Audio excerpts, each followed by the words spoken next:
Este era un Jaguar XKR de 2002, pero como probablemente ya podéis imaginar, no era un XKR cualquiera. Este coche apareció en la película de James Bond, Muere otro día, y era conducido por el villano, que perseguía a James Bond mientras este intentaba escapar de un palacio de hielo a bordo de un Aston Martin invisible. Este coche es una auténtica locura y hoy voy a analizarlo para enseñaros todos sus detalles y características. Vamos a empezar con los detalles del Jaguar de Muere otro día, empezando por lo más básico. El Jaguar XKR era la versión de altas prestaciones del Jaguar XK8, un gran turismo de lujo disponible tanto en versión coupé como descapotable que apareció durante los años 90. El XKR era la variante deportiva, mientras que el XK8 convencional utilizaba un motor V8 de unos 300 caballos. El XKR incorporaba un V8 sobrealimentado. Al principio desarrollaba unos 370 caballos y posteriormente alcanzó los 390 caballos en unidades más modernas como esta. Ese potente V8 sobrealimentado iba montado sobre un excelente chasis Jaguar cómodo, refinado y muy bien diseñado. Solo que este coche no tiene absolutamente nada de eso. Ni el V8 de Jaguar, ni el chasis de Jaguar, nada. Y ahora os voy a explicar el porqué. Como ya os comenté, este coche apareció en la película Muere otro día, estrenada en 2002. Históricamente, James Bond casi siempre había conducido modelos de Aston Martin. Hubo algunas excepciones a lo largo de los años, pero en 2002 Bond volvía a ponerse al volante de un Aston Martin. En esta película conducía un Aston Martin Vanquish, que precisamente acababa de salir al mercado en aquella época. Pero la historia era un poco más complicada. Durante esos años, Aston Martin pertenecía a Ford. Y en Ford pensaron algo muy lógico. Si ya iban a colocar un Aston Martin en una película de James Bond, ¿por qué no hacer también publicidad del resto de sus marcas? Así que la película no solo estaba llena de Aston Martin, también aparecían numerosos vehículos pertenecientes al grupo Ford. Y en aquel momento eso incluía también a Jaguar, que formaba parte del enorme conglomerado de Ford. En la película, este coche era conducido por el villano Zao, que, como suele ocurrir en las películas de James Bond, estaba intentando conquistar el mundo o algo parecido.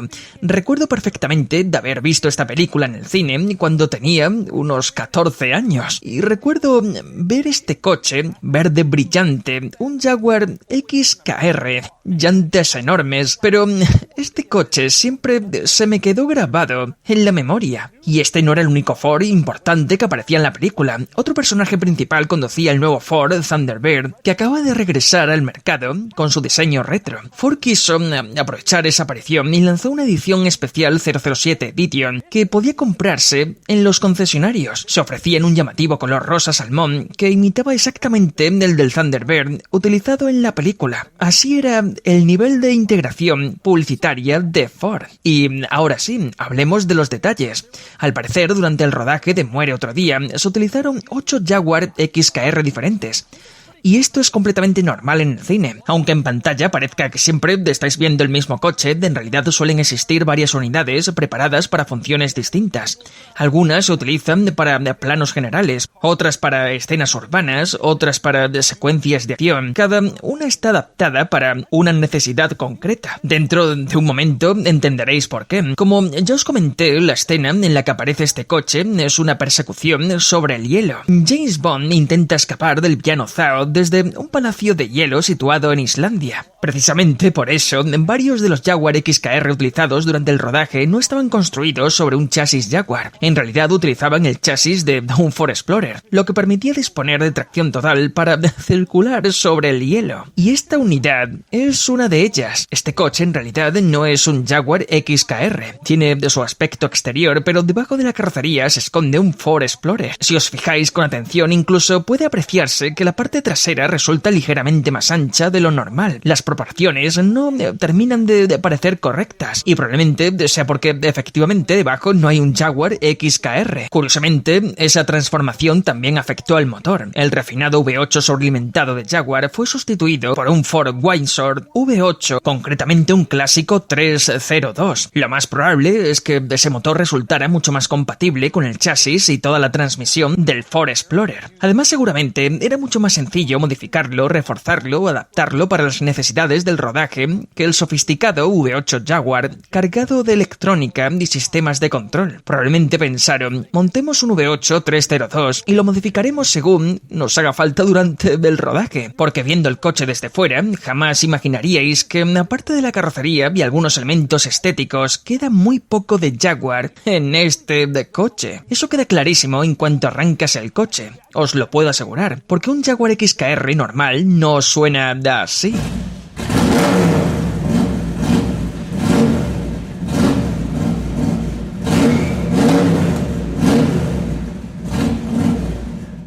Pero bueno, pasemos a las numerosas curiosidades del exterior del coche, y en realidad empecemos por el color, este llamativo tono de verde brillante. Al parecer, este color se utilizaba en los coches de competición de Jaguar de aquella época. No creo que llegara a ofrecerse nunca en el XKR de producción, pero en la película el villano Zhao recibió este coche pintado especialmente en este color.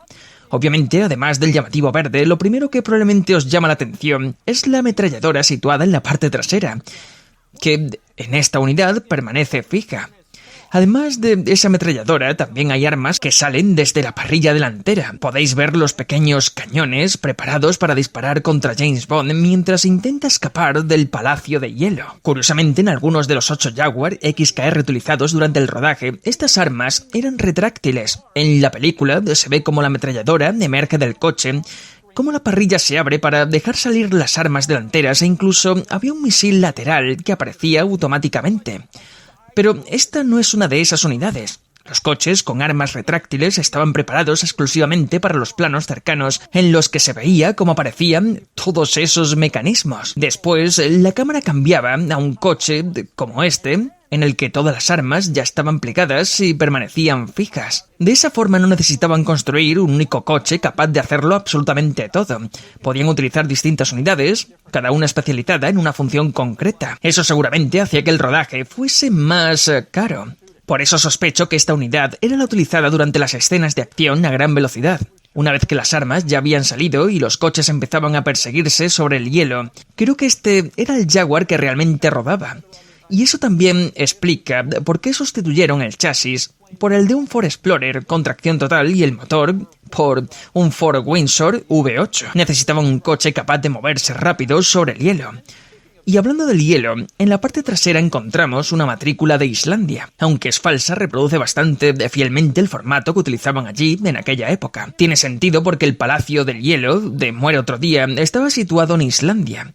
Siempre me ha hecho gracia pensar que Zhao estaba intentando conquistar el mundo, pero aún así encontró tiempo para matricular correctamente su coche en Islandia, conseguir unas placas oficiales y hasta la pegatina de validación correspondiente. Otro detalle muy llamativo del exterior es el kit aerodinámico inferior. Podéis ver que aunque casi toda la carrocería está pintada de verde, la parte inferior aparece en un tono gris antracita. Ese acabado nunca existió en ningún Jaguar XK8 o XKR de fábrica. Siempre me he preguntado por qué decidieron hacerlo así. La verdad es que queda bastante bien, pero también hace que el coche parezca un poco menos parecido al que cualquiera podría comprar en un concesionario Jaguar. Como ya mencioné, toda esa parte inferior fue pintada en gris antracita. Y si observáis de cerca, la pintura no está envejeciendo demasiado bien. En el paragolpes trasero ya se está desprendiendo o descascarillando. Y lo mismo ocurre con la pintura verde de la carrocería. Hay bastantes puntos donde se está gritando, levantando o perdiendo adherencia. Y eso a pesar de que este coche ha pasado prácticamente toda su vida expuesto en museos como el Petersen. Pero así funcionan los coches de cine. Lo importante era que durante aquellos pocos días o semanas de rodaje la pintura tuviera un aspecto perfecto. No importaba en absoluto cómo estaría meses o años después. No hacía falta aplicar procesos especialmente duraderos ni capas de barniz de alta calidad, porque al fin y al cabo esto era un simple accesorio cinematográfico, un objeto diseñado para verse bien delante de una cámara. Y una vez que termina el rodaje, prácticamente dejaba de importar. Por eso es muy habitual encontrar este tipo de defectos de pintura en los coches utilizados en películas. Hay más ejemplos de ese mismo planteamiento repartidos por todo el exterior. Por ejemplo, la abertura de por donde sale la ametralladora central. Literalmente cortaron la carrocería, recortaron molduras, paneles y todas las piezas necesarias para que el arma pudiera salir. No es precisamente un trabajo muy bonito, pero claro, si la cámara nunca se acerca demasiado, nadie se dará cuenta. La propia ametralladora tampoco es un arma real, exactamente igual que las armas delanteras de la parrilla. También son completamente falsas. Y una vez más, la pintura ya empieza a deteriorarse porque este coche ya cumplió hace mucho tiempo la función para la que fue construido. Otro detalle curioso del exterior son estos arcos antivuelco plateados situados detrás de los asientos. No existían en el Jaguar XK de producción. De hecho, aquel coche era un 2x2 con pequeñas plazas traseras. Supongo que simplemente querían que el coche pareciera todavía más espectacular. En cuanto a la conducción, actualmente monta neumáticos Bernstein que, como podéis ver, fueron diseñados por Giugiaro, responsable del diseño de numerosos automóviles históricos. Aunque, siendo sinceros, hacer un neumático negro y redondo tampoco parece el trabajo más complicado del mundo. En cualquier caso, esos neumáticos hacen que hoy podamos conducir este coche con cierta tranquilidad. Ahora pasamos al interior del XKR de James Bond. Y aquí resulta evidente que estamos ante un coche completamente desmontado y preparado exclusivamente para el rodaje. Eso queda claro en cuanto abrís la puerta. Lo primero que llama la atención es el suelo, no hay moqueta ni aislamiento. De hecho, hay agujeros abiertos directamente hacia el suelo. Podéis meter un dedo y tocar literalmente la carrocería. Desde luego no ofrece la experiencia refinada y lujosa que tendría un Jaguar XKR normal. Si levantáis un poco la vista también descubriréis varios tubos metálicos. Seguramente forman parte de una estructura de refuerzo o de seguridad para mantener el coche rígido durante las escenas de acción. Y también podéis ver numerosos cables completamente a la vista recorriendo el interior. Han intentado esconder algunos por la parte baja del coche. Dentro de un momento os contaré mi teoría sobre por qué lo hicieron así, pero en cualquier caso resulta evidente que este ya no es un lujoso Jaguar. Es claramente un coche preparado para hacer cine. Y probablemente el lugar donde más evidente resulta esa transformación sería la palanca de cambios. Ha desaparecido la elegante palanca de madera con el clásico selector en forma de J característico de Jaguar. En su lugar encontramos esto. Una palanca que no encaja en absoluto con el interior. Y que obviamente fue instalada porque era compatible con el motor Ford Windsor V8 que lleva bajo el capó y con la transmisión utilizada en el coche. Desde luego no tiene absolutamente nada de Jaguar XKR. Junto a esa nueva palanca encontramos varias pegatinas colocadas durante el rodaje y que todavía permanecen ahí. Explican el funcionamiento del bloqueo del diferencial central, controlado mediante esta palanca. Según indican las instrucciones, cuando el coche circula sobre asfalto normal, hay que colocar la palanca hacia adelante para dejar el diferencial abierto.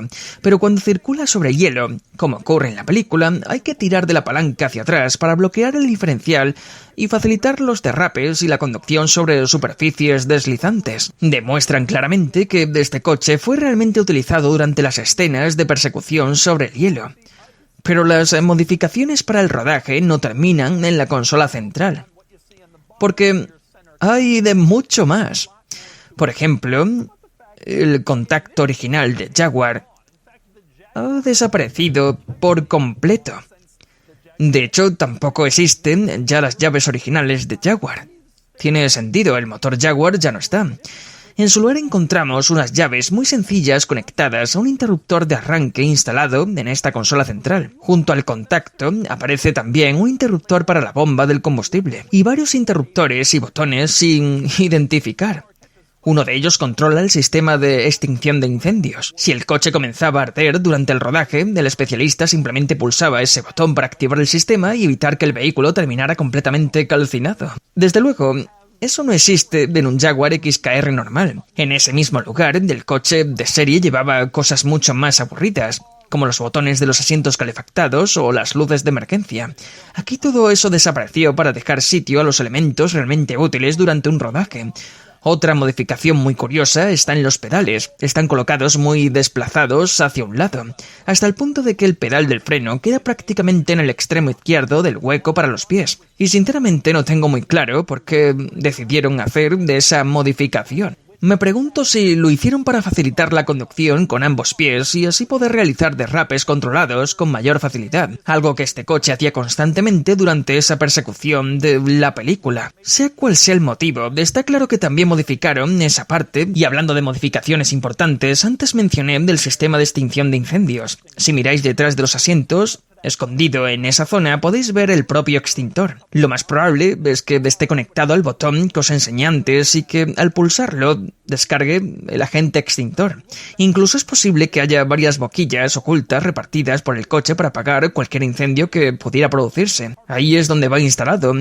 Y si seguís mirando detrás del extintor, veréis que toda esa zona está completamente abierta. No hay paneles interiores, no hay maletero perfectamente tapizado. Una vez más, nada de eso tenía que ser bonito, así que no lo es. Y así es como suelen ser los coches utilizados en películas. Por ejemplo, los elevalunas eléctricos no funcionan, aunque siendo justos, eso también podría deberse simplemente a que estamos hablando de un Jaguar con más de 20 años. Pero el climatizador tampoco funciona, ni siquiera se enciende. Lo mismo ocurre con el equipo de sonido. Nunca llegó a conectarse al nuevo motor ni al sistema eléctrico instalado para el rodaje. La pantalla central del sistema multimedia tampoco se enciende, no hace nada. Simplemente está ahí, y también eliminaron el espejo retrovisor interior. Supongo que para conseguir mejores planos del villano Zao conduciendo sin que el espejo estorbara a la cámara. Así que tampoco está, y ni siquiera funcionan los faros. Tampoco llegaron a conectarlos al nuevo sistema eléctrico, y tiene bastante lógica. La escena para la que se utilizó transcurría de día. No necesitaban que las luces funcionaran, así que no se molestaron en instalarlas. Sorprendentemente, ni siquiera funciona el cinturón de seguridad. Todavía queda del cinturón del lado del conductor, escondido detrás del asiento, probablemente colocado ahí deliberadamente para que no molestara durante el rodaje. Pero el cierre del cinturón desapareció hace mucho tiempo para dejar espacio a cables, tubos y parte de la estructura del coche. Así que si queréis conducirlo, no podéis abrocharos el cinturón. Una vez más, eso no era importante durante el rodaje. Dicho todo esto, hay un detalle muy curioso. Existe una parte del interior que sí se preocuparon de mantener con un aspecto impecable, y es básicamente toda la mitad superior del habitáculo. La mitad inferior está llena de agujeros, cables, tubos y modificaciones. Pero si levantáis la vista, seguís viendo el salpicadero original de Jaguar, la preciosa madera, el volante exactamente donde debería estar, y todo parece completamente normal. Eso me hace pensar que durante el rodaje utilizaron esta unidad para planos en los que se veía la parte superior del interior mientras el coche estaba en movimiento, y por tanto esa zona sí debía conservar el aspecto de un auténtico Jaguar.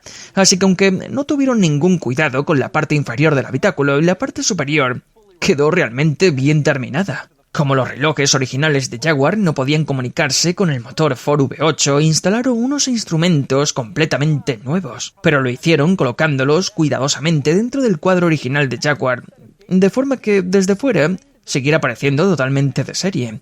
Todavía más interesante es este segundo grupo de relojes oculto detrás de las salidas de ventilación del climatizador.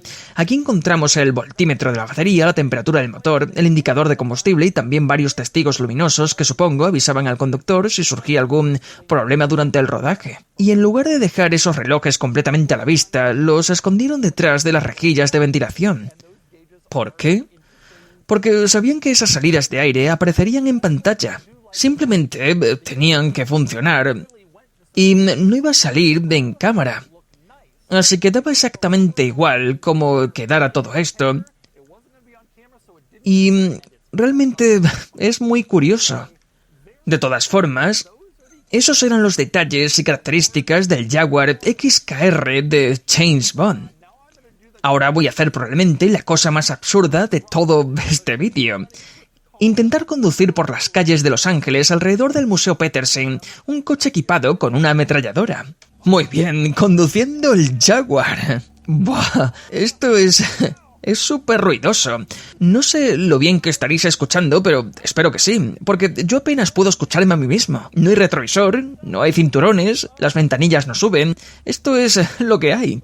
Es una auténtica locura conducir el coche. No tiene un cortafuegos entre el motor y el habitáculo, así que dentro hace un calor absolutamente insoportable. Y obviamente tampoco lleva catalizadores silenciosos ni un sistema de escape convencional. Nada de eso hacía falta para una película. Luego le añaden música en la edición. y nadie sabe lo escandalosamente ruidoso que era realmente el coche. ¡Madre mía! Hace muchísimo ruido. Sinceramente es como conducir un coche de carreras. Aún así,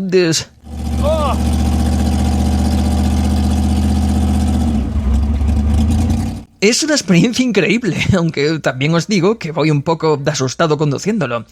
Tengo un permiso temporal del DMV y una matrícula de concesionario, pero sigo circulando por la calle con un coche que lleva una ametralladora montada detrás. Y no solo hace muchísimo ruido, también resulta tremendamente brusco, aunque curiosamente la conducción en sí no está mal.